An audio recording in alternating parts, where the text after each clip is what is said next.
Tu așa vorbești cu... Mamă, dar cum? Hei! Te rog frumos! Eu crezut că mă chem să-ți repar și eu asta. Ia arată-mi acolo ce e stricat. Dacă vine soțul meu, te omoară! Nu vine, păi, ești nebună, repar asta una. Promiți că nu vine? Nu vine. Promiți? Și nici... Atunci să știi că mai am și cada stricată. Frigiderul nu merge dacă îl deschizi pute. Ce mai ai stricat pe aici? Ești bine, da. Soțul meu e la muncă, n-are grijă de mine. Întreabă, nu vrei să-ți repar chiuveta? Nu vrei să-ți repari și chiuveta asta?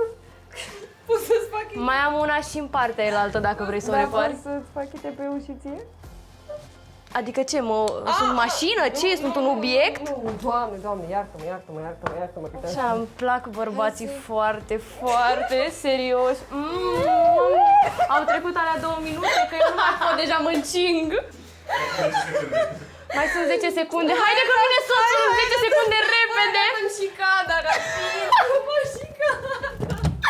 Îți place? Mamă! Hai cu mine aici! A ieșit, nu? Da, funny.